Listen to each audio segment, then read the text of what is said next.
Assalamualaikum warahmatullahi wabarakatuh. Para hadirin yang saya hormati, pada kesempatan ilmiah ini saya akan memaparkan bagaimana pendidikan agama Islam sebagai disiplin ilmu normatif sekaligus praktis dapat berperan strategis dalam mewujudkan tujuan pembangunan berkelanjutan atau Sustainable Development Goals. Biasa disebut itu SDGs. Materi ini saya bangun berdasarkan kajian dalam dokumen kerja integrasi isu SDGs 4, 5, 10, 13, dan 16 dalam pembelajaran PAI. Latar belakang dan mandat profetik. Mandat PAI. Pendidikan agama Islam memiliki mandat profetik untuk membangun manusia. Yang pertama, beriman dan bertakwa. Yang kedua, berilmu pengetahuan. Yang ketiga, berkeadilan sosial. Dan yang terakhir, berperadaban maju. Agenda moral SDGs. SDGs bukan hanya isu global sekuler, melainkan agenda moral kemanusiaan yang sejalan dengan nilai Islam. Integrasi ini adalah keniscayaan teologis, bukan sekadar opsi pedagogis saja. Terdapat 5 pilar SDGs dalam pendidikan agama Islam. Yang pertama, SDGs 4 tentang pendidikan berkualitas, SDGs 5 kesetaraan gender, SDGs 10 pengurangan ketimpangan, SDGs 13 aksi iklim, dan SDGs 16 itu perdamaian dan keadilan. SDGs 4 yaitu mengenai pendidikan berkualitas. Integritas SDGs 4 menegaskan pendidikan Islam yang mencakup pertama, inklusif, ramah bagi semua, termasuk penyandang disabilitas. Yang kedua, keterampilan abad 21, yaitu mengenai literasi digital, berpikir kritis, dan kolaborasi. Yang ketiga, akses terbuka, memanfaatkan open education research. Yang terakhir, berkeadilan, instrumen wakaf untuk pemerataan akses pendidikan. SDGs 5 mengenai kesetaraan gender. Dalam perspektif Islam, Islam menghormati perempuan sebagai subjek peradaban.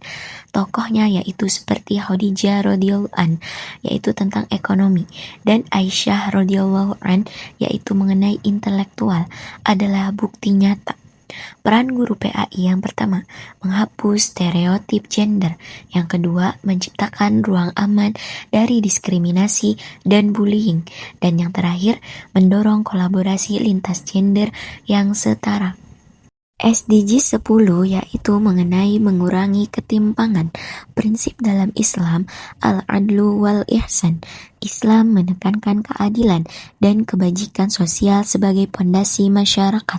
Implementasinya yang pertama, penguatan ajaran anti-diskriminasi. Yang kedua, dialog lintas sosial budaya untuk menghargai perbedaan. Yang ketiga, pengabdian masyarakat menyasar kelompok rentan. SDGs 13 mengenai aksi iklim dan etika lingkungan. Manusia sebagai khalifah fil ard, bertugas menjaga bumi, bukan merusaknya. Bentuknya yang pertama yaitu larangan berbuat kerusakan, atau biasa disebut yaitu fasad. Yang kedua, memahami ayat-ayat kauniyah, yaitu tentang alam semesta. Dan yang terakhir, praktik nyatanya itu melalui penghijauan dan hemat energi. SDGs 16 mengenai perdamaian dan keadilan. Membangun masyarakat yang damai, adil, dan bermartabat adalah inti dari ajaran Islam, yaitu bentuknya yang pertama, moderasi beragama, anti ekstrim dan kekerasan. Yang kedua, resolusi konflik, mengedepankan dialog dan musyawarah. Yang ketiga, global citizenship, kesadaran sebagai warga dunia. Yang terakhir, institusi inklusif, pengelolaan lembaga yang demokratis. Adapun tujuan akhirnya yaitu untuk membentuk karakter peserta didik yang damai, bijak, toleran, dan solutif. Model integrasi SDGs dalam pembelajaran. Yang pertama, dalam project-based learning, yaitu proyek nyata berbasis isu SDGs di lingkungan sekitar. Yang kedua, Pembelajaran dalam case-based learning, yaitu analisis kasus keadilan sosial, gender, dan lingkungan. Yang ketiga, pembelajaran dalam kontekstualisasi, mengaitkan ayat Al-Quran dan hadis dengan isu global terkini. Dan yang terakhir, melalui pembelajaran kolaborasi, yaitu lintas disiplin pembelajaran PAI dengan geografi, atau pembelajaran PAI dengan sosiologi.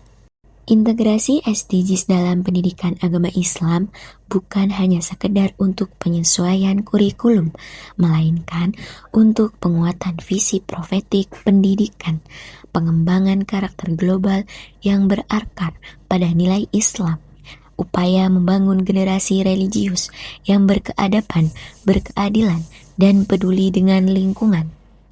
Dengan demikian, pendidikan agama Islam menjadi ruang pengembangan kecakapan spiritual sekaligus kompetensi sosial global. Mungkin sekian dari saya. Terima kasih. Wassalamualaikum warahmatullahi wabarakatuh.